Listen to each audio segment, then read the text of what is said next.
Meus amados, quero convidar você a abrir o texto de segunda carta de Paulo aos Coríntios, capítulo 7, nós vamos ler o versículo 1.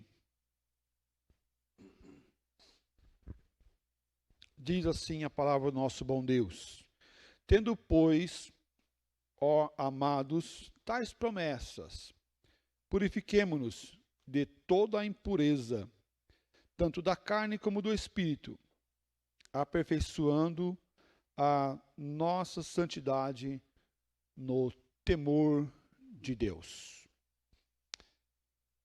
Vamos orar.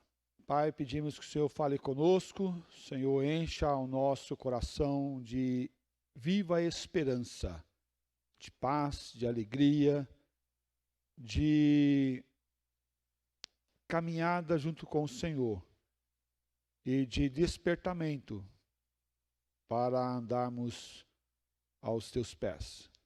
Em nome de Jesus Cristo que nós oramos e agradecemos. Amém, Pai. Meus amados, o apóstolo Paulo é quem escreve a carta aos Coríntios, mas também é aquele que, ao escrever essa carta, ele puxa a orelha dos corintianos lá, né? É aquele que dá aquela puxada de orelha, aquele que trabalha ali intensamente para eles. Um dos versículos muito conhecido da carta aos Coríntios é quando ele fala que queria ter falado mais intensamente, algo mais sólido, mas como eles, como bebês espirituais, estavam dando como leitinho para eles. Pensando nessa ótica, nessa visão, nesse patamar, nós vamos ver aqui uma deficiência que a igreja também tinha e que precisava amadurecer, crescer numa disposição de fé e de intimidade com o Senhor. E se nós olharmos para o nosso tempo, nós vamos também ver tais necessidades de crescimento e amadurecimento na palavra. E a palavra de Deus mesmo nos diz: o meu povo peca por não conhecer as Escrituras e nem o poder de Deus. Nós podemos pecar apenas por estar vindo à igreja e não buscando a sua palavra, a sua santidade e o caminhar do Senhor nosso Deus. E muito mais ainda quando nós olhamos a tradição presbiteriana, né? A tradição presbiteriana, porque somos presbiterianos, e eu posso dizer de carteirinha, porque eu sou a 4ª geração de presbiteriano, meus filhos é a 5ª geração de presbiterianos. Meu tataravô estava, o José Manuel da Conceição, no seu batizado. Meu tataravô. É antigo? Pensa que não. É antigo, é bem antigo. Mas acontece que nós podemos cair no que nós olhamos no tradicionalismo, na religião cultural apenas, e não numa certa intimidade com o Senhor, de busca e de adoração a esse Deus que nos chamou e nos tirou das trevas. Ao mesmo tempo que nós temos a tradição ao nosso favor, nós também temos ela contra nós. Porque somos estáveis, estamos estáveis. Meus filhos, graças a Deus, estão estáveis na igreja. Eu estou estável na igreja. Minha família e assim por diante. Quanto nós vamos olhar o que precisamos caminhar com o Senhor que vem para nós e para a nossa vida. E aí tem a conferência missionária aparecendo ali, ó. Não é flash para subliminar não, tá? Não é mensagem subliminar não, é PC que deu aí, que saiu aí. Mas aonde eu quero chegar com isso? A necessidade da santificação. A necessidade da busca de uma santificação progressiva e contínua e permanente sobre cada um de nós. Não basta ser cristão, não basta apenas ter Cristo, eu tenho que desenvolver essa minha salvação. Caminhar nesse processo de santificação que é progressivo e contínuo. Na teologia chamamos isso de santificação progressiva, que é o tema que eu quero dar nessa noite. Coloca aí um tema aí, santificação progressiva. A santidade é um atributo de Deus, primeiramente. Vamos olhar e ver que a santidade é um atributo do Senhor Deus. Deus é santo e plenamente santo. Deus é puro e perfeito, separado acima do que é mal, do que é imperfeito. E somente Ele é esse puro em santidade. Quem que é outro que é santo que nós conhecemos? Alguém presente aqui que é santo, que é puro, que não tem pecado nenhum? A esse não cabe estar em nosso meio, porque nós somos pecadores e somos falhos. Se nós falarmos que nós não temos pecado nenhum, a nós mesmos nos enganamos e a verdade não está em nós. É a palavra do Senhor contra nós mesmos. Devemos ter a consciência que somos pecadores, mas devemos ter a consciência que devemos buscar constantemente esse atributo de Deus que estende até nós através de Cristo Jesus. Êxodo capítulo 15, versículo 11, fala assim: ó Senhor, quem é como tu entre os deuses? Quem é como tu, glorificado em santidade, terrível em feitos gloriosos, que opera maravilhas? Quem é como tu, ó Deus? Quem é como tu? E ele vai usar terrível em santidade, terrível, poderoso, que realiza com poder essa ação de ser santo, de ser glorioso em suas maravilhas. Porque quem é como o Senhor? Deus é o Deus santo e plenamente santo. Tributai, ó Senhor, glória devida ao seu nome. Adorai o Senhor na beleza da sua santidade. Tributai, ó Senhor. Tributai ao Senhor. Dai tributos. Glorifiquem no Senhor na beleza da sua santidade. Deus é santo e plenamente santo e nele não há pecado nenhum. Por isso nós não podemos chegar com os nossos pecados diante do Senhor, porque Ele é santo e plenamente santo e nele não tem pecado. Hebreus capítulo 12, versículo 10, a segunda parte do texto fala assim: Deus, porém, nos disciplina para aproveitamento, a fim de sermos participantes da sua santidade. Não é da minha santidade, mas é da santidade de Deus que reflete em mim. Por isso, para ter uma santidade com o Senhor, é necessário se aproximar cada dia mais de Deus. Não há santidade sem o aproximamento contínuo e permanente de Deus. Não há santidade sem nos aproximar daquele que é plenamente santo, daquele que é plenamente sem pecado nenhum. A santidade é para nós. A santificação progressiva.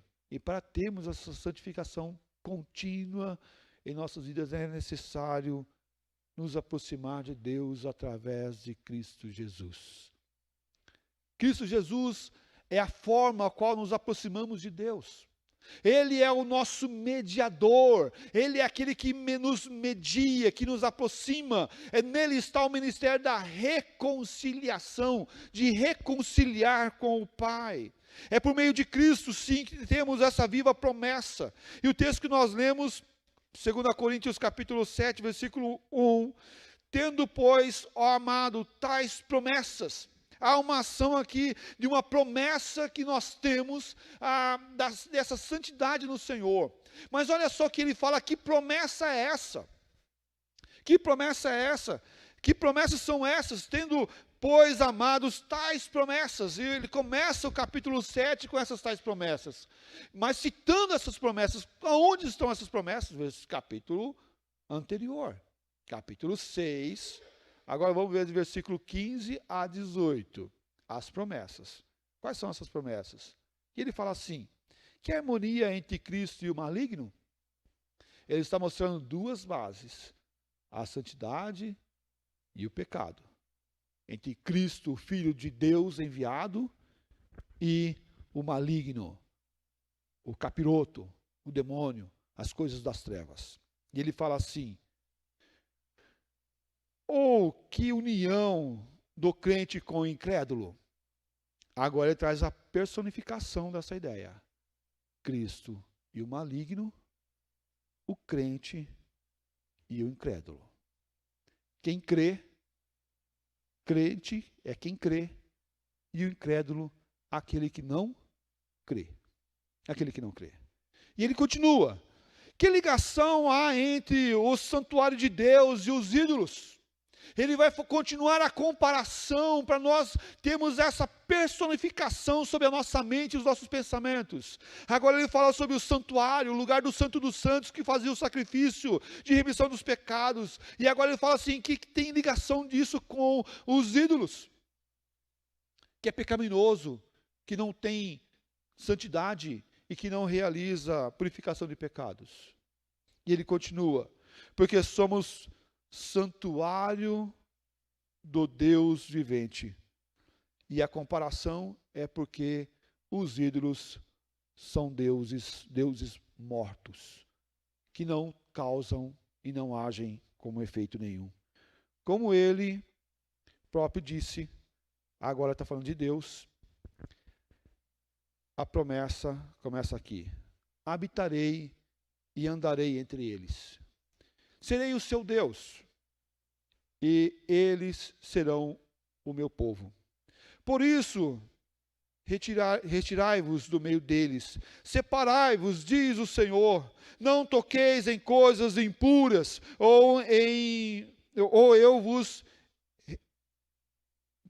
não toqueis em coisas impuras, e eu vos receberei. Serei vosso pai, e vós sereis para mim filhos e filhas, diz o Senhor Todo-Poderoso. Quais são as promessas? A habitação de Deus sobre o nosso meio, em nosso meio, a habitação de Deus em nós, aqui em nosso lugar. Primeira promessa. Segunda promessa, sermos de Deus e Deus ser nosso, essa é a segunda promessa. Sermos de Deus e Deus ser nosso. A terceira promessa, recebidos por Deus. Mas essa aqui é uma promessa que ela está com uma condicionante. Qual que é a condicionante? Que nós não toquemos em coisas impuras. Se vocês não tocarem em coisas impuras, se vocês não ficarem contaminados, vocês ficarem contaminados, eu não vou receber vocês. Vocês vão bater a porta, vocês vão pedir para entrar, vocês vão pedir uma audiência com o Rei dos Reis, mas eu não vou receber. É a promessa que agora nós devemos nos purificar para chegar diante do Deus Todo-Poderoso. Mesmo sendo filhos, mesmo sendo servos do Deus Altíssimo, a purificação é necessária. E era tão importante isso, essa purificação, que quando o sacerdote ia entrar no Santo dos Santos para fazer o sacrifício, ele pegava, fazia a sua purificação pessoal, e ele amarrava uma corda na sua cintura. Amarrava uma corda na sua cintura, deixava uma corda amarrada na sua cintura. E ele adentrava o lugar do sacrifício. Por quê? Porque se acontecesse ele morrer lá dentro, ninguém podia entrar lá para arrancar ele.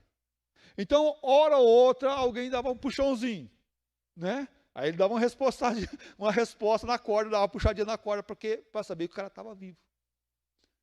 Porque esse processo de purificação era horas, um dia inteiro, lá do sacrifício realizado.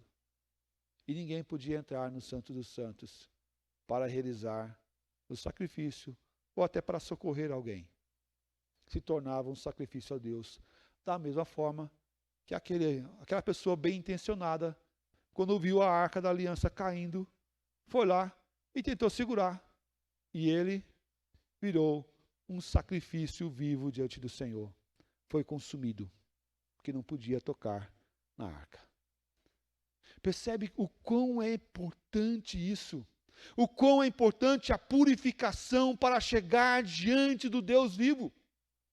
Como isso era importante no passado, mas essa importância não deixou de ser relevante e importante hoje para nos aproximarmos diante do Senhor nosso Deus. Meus amados, não podemos negligenciar a nossa intimidade com o Senhor, a nossa purificação com o Senhor. Não podemos pecar e achar que está tudo bem por isso, mas devemos nos purificar constantemente. E a quarta promessa aqui é a promessa de pertencer à família divina. Vós sereis meus filhos e filhas. Vós sereis meus filhos e filhas, diz o Senhor. É uma promessa de pertencer, de sermos adotados pelo Deus Todo-Poderoso para sermos filhos e filhas. Agora, quem promete? Quem promete é quem pode cumprir, é o Deus Todo-Poderoso. A promessa que vem sobre nós é o Deus Todo-Poderoso. Para quê? Para que andemos em santidade, andemos em busca com o Senhor. Essa santidade só chega aos homens mediante Cristo Jesus. Somente através de Jesus, o povo de Deus pode se tornar separado do mundo para viver somente e dedicando a sua vida completamente a Deus, sem desviar para a direita e sem desviar para a esquerda, sem desviar da promessa, sem desviar do caminho que o Senhor Deus quer para cada um de nós. Meus amados, não podemos negligenciar a nossa santificação. 1 Tessalonicenses capítulo 3, versículo 13, fala assim: para vós confirmar os corações, de sorte que sejam irrepreensíveis em santidade diante de nosso Deus e Pai, a vinda de nosso Senhor Jesus Cristo com todos os seus santos. Irrepreensíveis em santidade diante de nosso Deus e Pai. Sermos irrepreensíveis em santidade. O que é isso para nós, gente? O que é sermos considerados irrepreensíveis em santidade? Olha, isso é para confirmar a nossa salvação, confirmar quem somos, o nosso procedimento. Então, se nós não andamos em santidade, se nós não andamos em busca de santidade, se nós não andamos na direção da santidade, nada disso está confirmado. Nada disso terá valor. Todo o meu sacrifício, toda a minha caminhada não terá valor. J.C. Hilly, ele disse o seguinte: a santificação é sempre uma obra progressiva. A santificação é sempre uma obra progressiva. E isso está lá no livro Santidade, um livrinho pequenininho, que eu recomendo a leitura para os irmãos. A santificação progressiva, em segundo lugar, é sermos separados para Deus. Sermos separados para Deus. No Velho Testamento, as coisas eram santificadas. Os utensílios do templo eram santificados. Trazia e fazia a consagração daquilo para o serviço divino. No Velho Testamento isso. Mas no Novo Testamento nós não consagramos coisas. Nós consagramos pessoas. Nós não consagramos utensílios. Nós consagramos pessoas. Porque Jesus Cristo veio para salvar pessoas. É pessoas que são servos do Senhor Jesus Cristo. Mas nós fizemos a consagração desse espaço, desse templo, a dedicação desse espaço, desse templo para a glória do Senhor. É essa a ação realizada. Nós não consagramos microfone, violão, nós não consagramos carros, não consagramos bancos para o Senhor. Nós dedicamos esses bancos, dedicamos os microfones, dedicamos os equipamentos para o serviço do Senhor. Mas consagramos as pessoas. As pessoas são as consagradas, as separadas para Deus. Por quê? Porque agora, na nova aliança, somente as pessoas são consagradas. A santificação, a separação é para Deus das nossas vidas. O servo de Deus deve ser excluído do mundo. O servo de Deus deve ser destinado exclusivamente ao Senhor nosso Deus. Nenhum soldado que está caminhando nesse tempo pode deixar o seu posto para cuidar da sua vida no seu dia a dia. Mas esse soldado, no seu dia a dia, continua cuidando da obra do Senhor que o arregimentou. Meus amados, esse é o dever do cristão para caminhar na obra e no amor do Senhor Jesus Cristo. Romanos capítulo 6, versículos 19 a 23, fala assim: falo como homem por causa da fraqueza da vossa carne, assim como ofereceste os vossos membros para a escravidão da impureza e da maldade para a maldade. Assim oferecei agora os vossos membros para servirem a justiça para a santificação, os vossos membros para servirem a justiça para a santificação. E ele continua, versículo 20: porque quando eres escravos do pecado, estáveis isentos em relação à justiça. Naquele tempo, que resultado colheste? Naquele tempo, que resultado colheste nesse tempo da escravidão, nesse tempo que nós éramos mal, o que nós colhemos? Somente as coisas que agora vos envergonhais, porque o fim delas é a morte. Viver sem a santificação gera o quê? A morte. Gera a vergonha. Gera vergonha. Você já fez coisas do passado que hoje você se envergonha? É essas. É disso que ele está falando. E ele continua, versículo 22. Agora, porém, libertados do pecado, transformados em servos de Deus, tende o vosso fruto para a santificação e, por fim, a vida eterna. E percebe que ele começa num processo gradativo, a santificação e, por fim, a vida eterna. Não há vida eterna sem o processo de santificação. Ah, pastor, mas o ladrão da cruz, lá naquela cruz, recebeu a promessa de salvação lá na cruz, não foi batizado, não fez classe de catecúmeno, não fez profissão de fé, não apresentou-se perante um conselho da igreja, não fez nada disso e foi salvo, porque Jesus falou que foi salvo. Verdade, eu concordo. Porque ele não teve tempo, ele estava naquela cruz lá. A santificação de flash. Você quer igual ele? Vamos arrumar uma cruz aqui então, né? Acho que não, né? É melhor você trabalhar gradativo, caminhando no Senhor e para o Senhor. Porque os frutos daqueles que estão no Senhor é para a santificação. E ele continua, porque o salário do pecado é a morte. Mas o dom gratuito de Deus é a vida eterna em Cristo Jesus, nosso Senhor. Que salvação é essa, meu amado? Que processo de salvação é esse?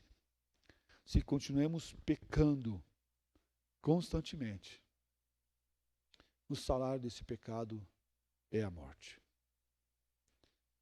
Mas, por isso ele vai dizer, aqui o texto do apóstolo Paulo aos Romanos, duas vidas, duas formas, dois procedimentos. Uma, quando nós éramos do mundo, andávamos nas trevas, caminhávamos nas trevas, as nossas obras vêm para nos envergonhar, para nos levar para baixo, para nos deixar na escuridão. E colhemos as obras da escuridão. A segunda vida é do processo de santificação, aonde nós caminhamos para o Senhor, fazemos e realizamos para o Senhor, e caminhamos com obras de vida. E ele vai fechar esse pensamento, porque o salário do pecado é a morte. Se andamos no pecado, vamos ter a morte. Mas se andamos em santificação, vamos ter a vida com o Senhor nosso Deus. Meus amados, a vida é para quem está em Cristo, é para quem ama Cristo. Viver esse processo de santificação progressiva é constante para cada um de nós. Nós não perdemos a salvação, mas perdemos privilégios da salvação. Nós perdemos privilégios da santificação, de amarmos a Deus, de andarmos junto com o Senhor nosso Deus. O texto de Tessalonicenses, 1 Tessalonicenses, capítulo 3, versículo 3 a 7. Vou ler aqui, vou pedir que a igreja leia os pares, eu vou ler os ímpares. Fala assim: porque esta é a vontade de Deus, a saber, a vossa santificação, que vos abstenhais da prostituição. A igreja.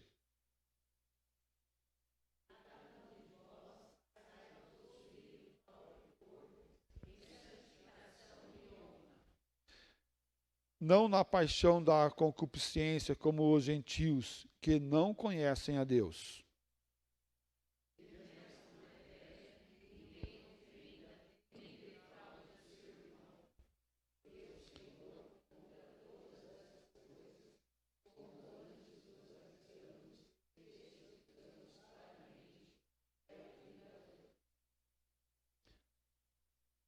Porquanto Deus não nos chamou para a impureza, e sim para a santificação. Deus não nos chamou para a impureza, e sim para a santificação.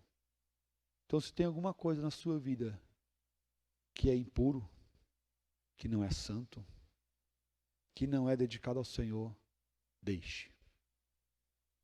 Deixe, não lá na frente, deixe agora. Deixe agora. Em nome de Jesus. Porque somos chamados para a santificação. Pastor, estou lutando com um vício aqui e não estou conseguindo. Lute mais. Lute agora mais. Pastor, tenho problemas nessa área. Lute mais. Lute mais. Pare com isso. Abandone o mal imediatamente. Thomas Watson disse o seguinte: a santificação é a marca das ovelhas eleitas de Cristo. A santificação é a marca das ovelhas de Cristo. As ovelhas eleitas de Cristo. Essa santificação é uma marca. O qual eu vou lutar para ter, para obter, enquanto eu vou sonhar com ela a cada dia.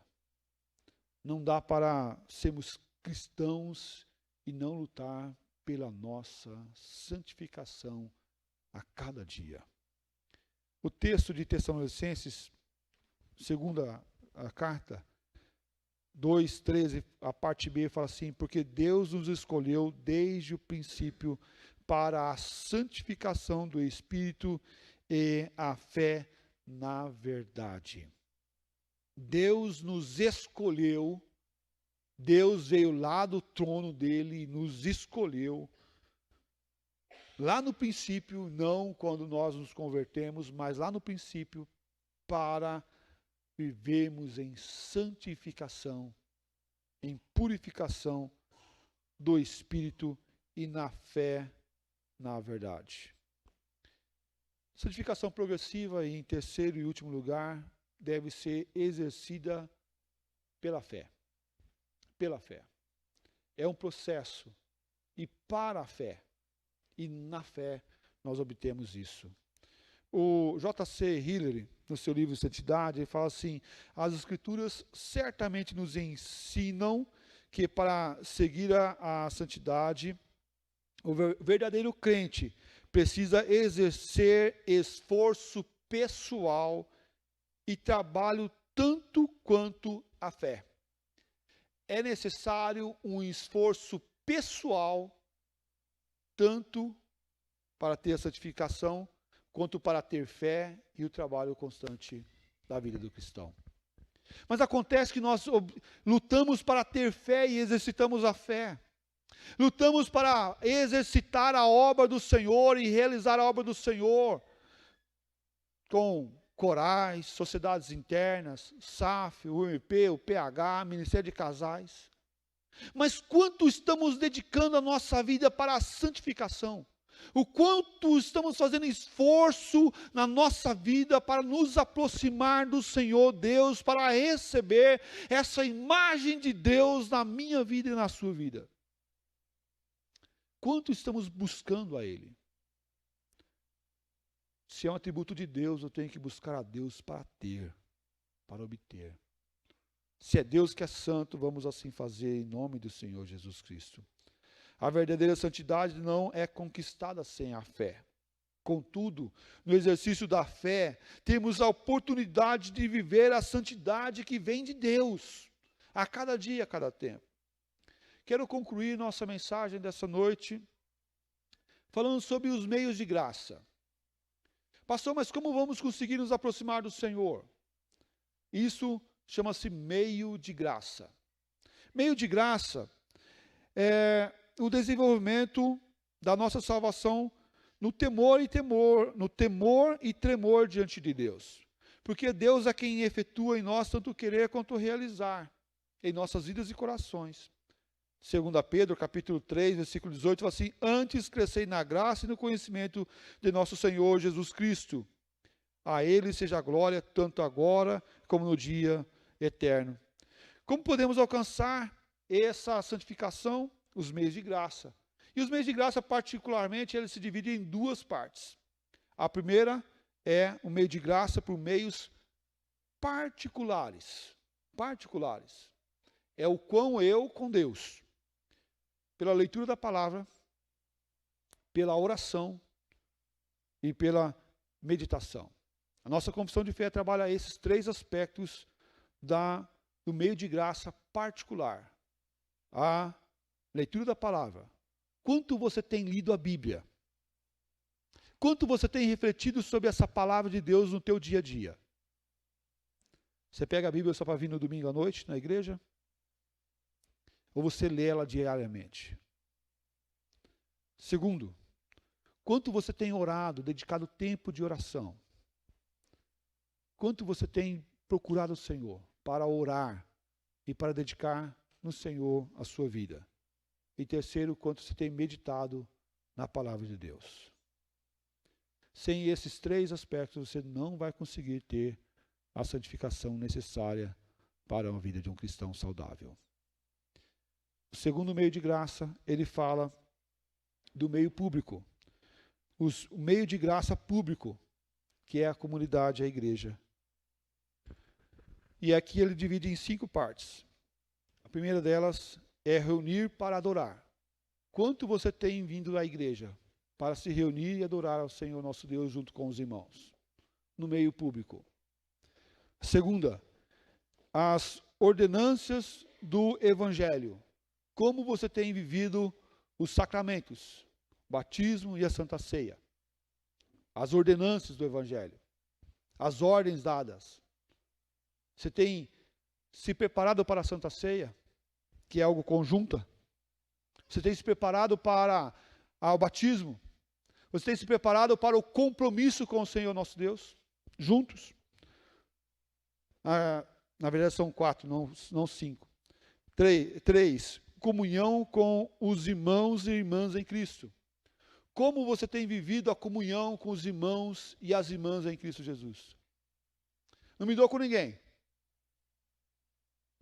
Como você tem vivido isso aí? Como você tem respeitado o irmão e a irmã que está do teu lado? Na igreja, com a tua fala, com o teu proceder, com o teu testemunho. E 4, como você tem vivido a oração coletiva? A oração conjunta dos irmãos. Somente com esses quatro formas vamos conseguir a santificação no coletivo. 2 formas da meio de graça, pessoal e coletivo. E aqui se divide na leitura da palavra, meditação da palavra e oração pessoal. No coletivo, vir à igreja, preparar para a Santa Ceia, caminhar com o irmão e com a irmã e a oração na palavra do Senhor nosso Deus. Que Deus te abençoe, meu irmão. Que você possa crescer e amadurecer a cada dia, recebendo o melhor de Deus a cada momento. Que o seu Deus os guarde e os fortaleça para receber o melhor do Senhor. Temos uma igreja, um povo santo, que glorifica o Deus que é santo. Mas vamos nos aproximar mais de Deus. Vamos olhar mais para Ele. Vamos caminhar mais com Ele. Vamos buscar mais a Ele em sinceridade de coração e prontidão para ouvir a sua voz e nos santificar. Eu gostaria que você pensasse nessas coisinhas que eu falei aqui sobre o meio de graça. Esses 3 itens de forma pessoal. E eu gostaria que você se desafiasse a partir de amanhã a orar mais, a ler mais a Bíblia e a meditar mais na palavra. Começa com isso. Começa com 10 minutos do teu dia para a leitura da palavra. Oração, além da oração do almoço, da janta, do café da manhã, e meditar na palavra dele em nome de Jesus. Seja um desafio para você, como é um desafio para mim, todos os dias, para que nós venhamos nos santificar mais, nos aproximar mais do Senhor, porque o dia é corrido, a semana começa cedo, mas se nós não buscarmos, nunca vamos ter. Em nome de Jesus, vamos buscar mais, para a glória dele mesmo. Amém.